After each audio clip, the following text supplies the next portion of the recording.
All right, Bruno, nice to meet you. I'm Jeremy. First of all, thank you for taking the time to talk to me. I really appreciate that. I'm a huge fan of Incan Gold, a game you designed. I think it's the best board game I've ever played. Thanks.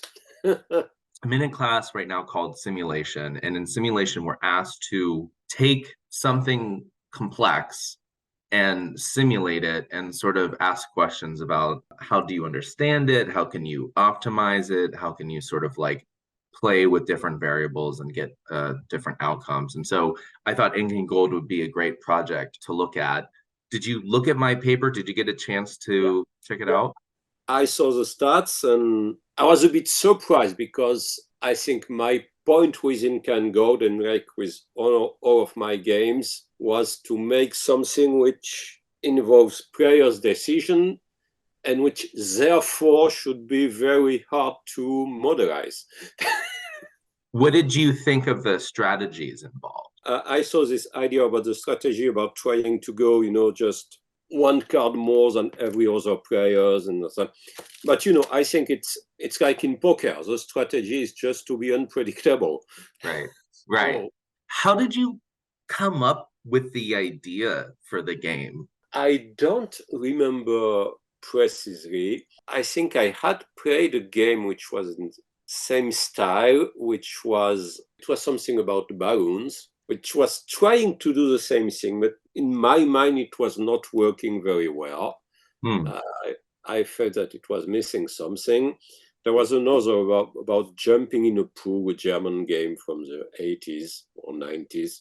So I say, okay, there's something more straightforward, more simple to do about this idea of trying to go as far as possible and jumping out of ship at the right moment.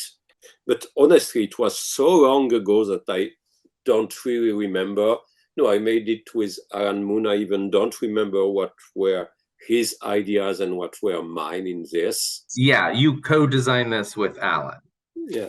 Without doing all the math at first, how did you decide like all the point totals and how all the decisions should work? It's trial and error, I think, more than calculations. It was really, well, at the beginning, of course, say, okay, probably we had a vague idea of the numbers, but I remember that at some time we decided that there must be more very high numbers, and so on. We changed it a bit, and we changed the number of danger cards. I think with very often with this kind of card game, which are very fast to play, you can just play and change a bit and add one more and remove one and play a game and see what works best. It's different with big games where you cannot replay it with just one little change, but with such a small, fast-paced game, it's more like cooking than like making maths. Was For example, there is one thing which I remember was not at the beginning.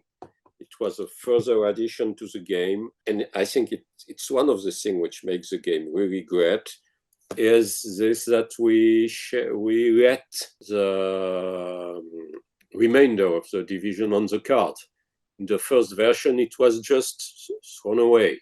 And I also remember that it was another game designer, it was Freedom and Freeze, when playtesting it with him, who had the idea to remove the danger card, which made the game burst, so that the odds becomes a bit better in further rounds. yeah, right. This also was not in the original game. So it's a small additions, small changes, more than really counting and seeing what is it. Because you cannot do really counting because, well, I'm playing with my friends and I know the game and they are more or less game designer also. They don't play exactly like other people will play.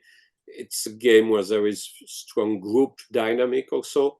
From Mm. one group to the other, it can go very differently. It's very difficult, I think, for me, to make meaningful maths when designing the game, to decide that this is best numbers. Removing the danger card, it's very, very simple way to make the odds a little better every round, which was something we wanted to do and we didn't know how to do it.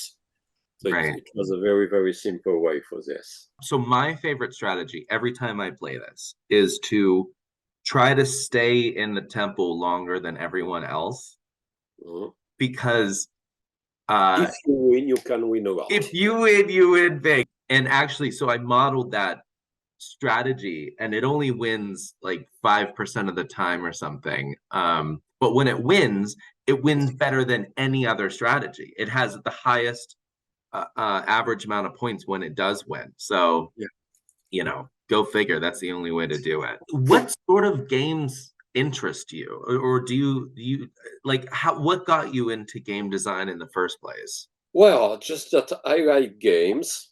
I play a lot. I played poker. I played role-playing games. I played more or less everything when I was as a late teenager. I just was lucky enough, I think, to be at the right place when a few French board game companies started and wanted something. So I was there, and I enjoy designing games. For me, it feels a bit like writing a book, but writing a book, it's too much work. Designing a game, it's just, like starting a story, but not even finishing it. Okay, it will work like this. And then there's something interesting with game designers that I think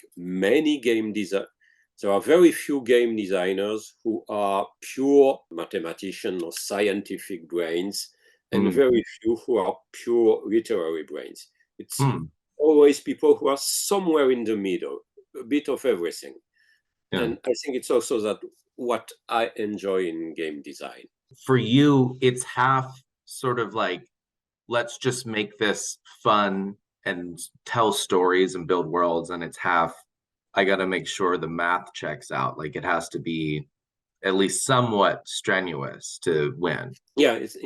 It's many of my first design were often, not this one, but was often, big game with lots of intertwined elements. And now I'm more and more into small games, which probably can be more or less modelized like this. What was your first game?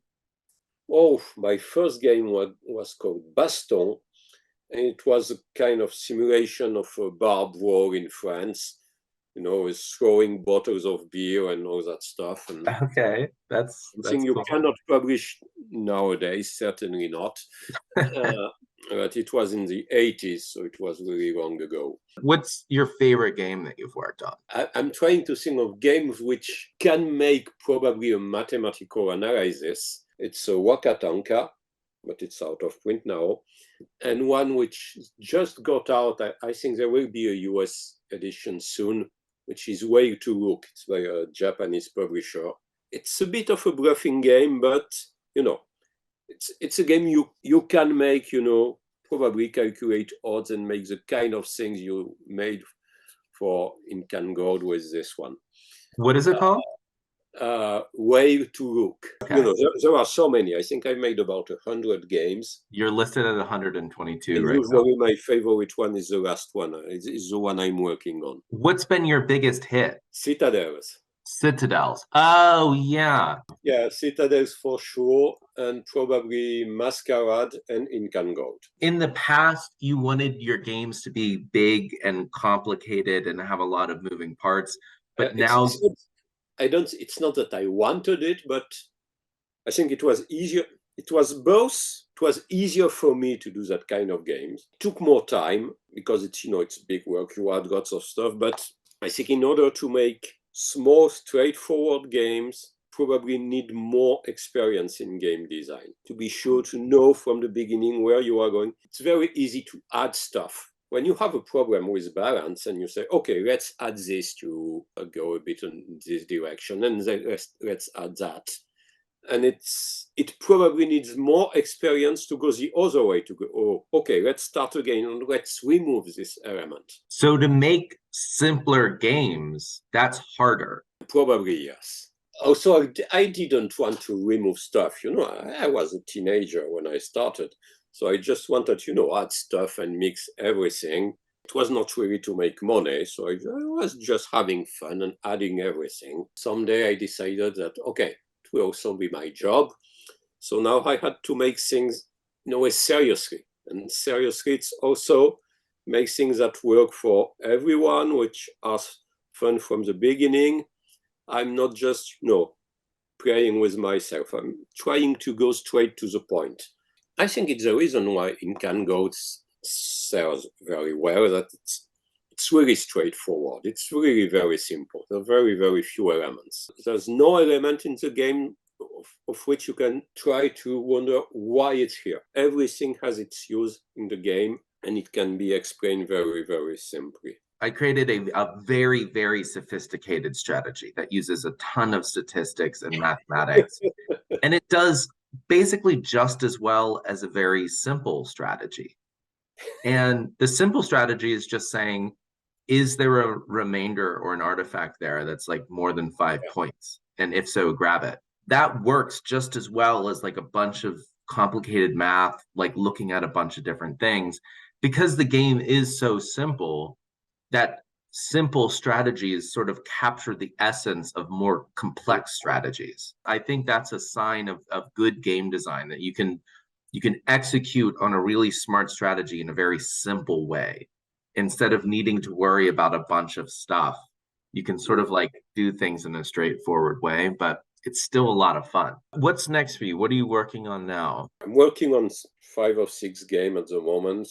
There are a few very small card games. There is this trend with publishers now want games with 18 or 27 cards because it's easier to print for technical reasons. Can make 3 18 cards game on one plate of 54 cards, so it's very cheap to produce. So I made a few 18 card games and 27 card games. But I have also a big game coming out next year, the first I've had for very long, which is an auction game with a very, very strange auction system with some bluffing. It's an auction game where you look at the offers from the other players in the order of you want, but once you have declined an offer, you cannot come back to it. And it really creates strange tension in the game, I think. It will be my first big box game for quite long. What's that going to be called? Treasure of the Dwarves. Treasure of the Dwarves. Okay. I really think it's a very original auction system, and I think it's interesting to play. Okay, well, Bruno, it was so nice meeting you. Thank you for all your insights. I love your game. I love talking about games with you. This was an incredible conversation. So thank you so much for your time. Thank you for everything you do. Thank you. Goodbye.